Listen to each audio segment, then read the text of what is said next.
What is up, guys? Giants01 here with another FIFA 17 tutorial. This was going to be a complete breakdown, a complete guide on protecting the ball. There's many different uses for protecting the ball. For example, for first touches, for when you're on those breakaways and someone's trying to push you off the ball. It's a great way to defend against that. So it's extremely good move for the attack. Many different uses. As always though, make sure to check out all my previous tutorials. I got basically everything in FIFA 17, including attack and defend and passing. You name it, I got it. And make sure to subscribe so you don't miss out any future ones. Alright guys, let's get right into it. To protect the ball, you want to press the LT button if you're on Xbox or the L2 button if you're on PlayStation. Very important. You want to press that left trigger button. This move is so good because it has multiple uses. The first one being the first touch, and even that has multiple uses for the first touch. So here you're going to see an example. You see that defender is trying to apply a lot of pressure on you.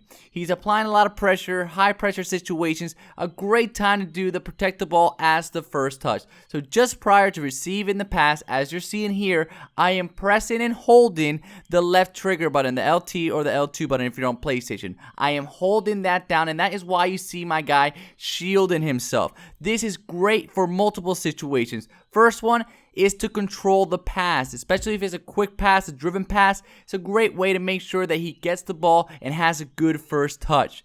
Second, it allows you to make sure to shield the defender away from you. So as soon as you get the ball, instead of the defender being able to run right through you and get the ball from you, if he's going to have to do that, he's going to have to go through your body. So what does that mean? More often than not, he's going to have to either foul you or go around you. And if he goes around you, gives you plenty of time to get right past him and into the open space. Otherwise, he's going to foul you. Of course, this is FIFA, so occasionally they'll do a standing tackle somehow and get the ball without fouling you. But more often than not, it's either going to be a foul or they're going to have to go around you. Here you're going to see another situation. Once again, I'm getting a pass and I'm protecting the ball just prior to receiving the pass. Holding down that LT or the L2 button. Holding it down just prior to receiving the pass to make sure I not only can control the ball correctly, but also shield the defender. So as soon as I get the ball, as you're seeing here, I'm able to shield it. He has to go around me, and that is why I'm able to turn the other way and get straight through into the open pitch.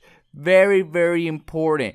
He's going to have to go around you. You got to be aware of that. He's going to have to go around you, release the left trigger button, and move in the opposite direction of where the defender's going. And you're going to have some open space ahead of you because of it. You're going to be able to blow on right by him and get a good scoring opportunity, as you saw there, and I was able to score. Of course, guys, this works better with people with higher physical stats just because you have more strength and you can really shield off those defenders. If you have a really weak guy, he might not be able to shield them off as well. If they push and pull, they might be able to push you right off the ball and take the ball away from you. So keep that in mind.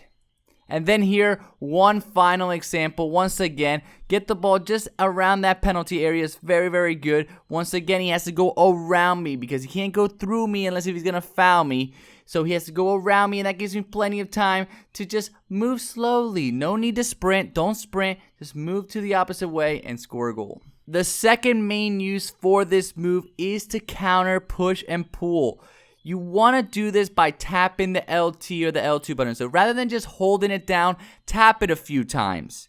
Tap it a few times so that you can really get in there and just try to jockey for position. Try to push him off you, especially if he's pushing and pulling. This is a great way to counter. It's the best way to counter that push and pull, especially in those breakaway situations. So here you're seeing a situation. I get the ball to Dybala, and the first thing I do is I do my first touch, protect the ball. So just prior to getting the pass, I'm protecting the ball, I'm shielding it off, buying time for my players to make runs, and making sure that the defender can't take the ball away from me as soon as I get it.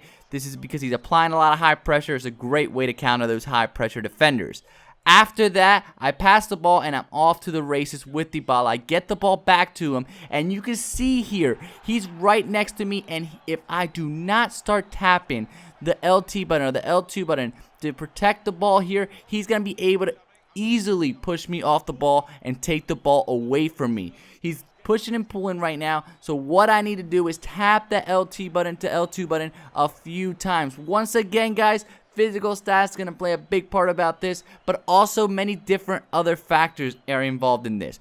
Momentum, positioning, speed, all these things affected who's going to win this battle between the push and pull or you protecting the ball and tapping the LT or the L2 button multiple times. So keep that in mind. If you have a weak player, if you just don't have the momentum, if he has better positioning or vice versa, the weaker player can win this situation. So don't just give up if you have a really weak striker against a strong defender. You can still win this battle. So as you saw there, because I protected the ball, I was able to push him off me, and look how much space I was able to generate, and I was able to go off to the races into an easy breakaway opportunity and score an easy goal. This was all created by protecting the ball. I see that far too many people don't do this because you do lose some speed. You do lose some speed, and since you're on the breakaway, you think you don't want to lose any speed.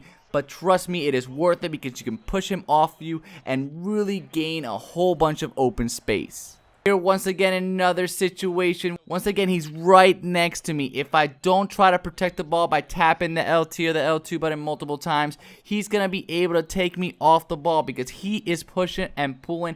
I react a little bit late to this. That's why I wasn't able to completely push him off the ball, and I get a little bit lucky to get back into possession. But here in the second effort, I'm really pressing to protect the ball, and I'm able to gain some space. And then here in this freeze frame, you can see I'm holding down the LT or the L2 button to make sure I shield the ball, buy myself time to pass the ball to the middle of the pitch and allow my player to score an easy goal. All of that was created by doing the both uses of protect the ball, to shield the ball and to counter the push and pull. So good. Such a great move for the first touch, such a great move to control first touch, to shield the ball, and to get into those breakaway opportunities and counter the push and pull. Can't stress it enough. Alright guys, that is it for this tutorial. I hope you guys liked it. If you did, please leave a like, comment, share with all your friends. Click on one of these boxes to check out some of my other series, including my tutorials, my top 5 videos, like my top 5 skill moves,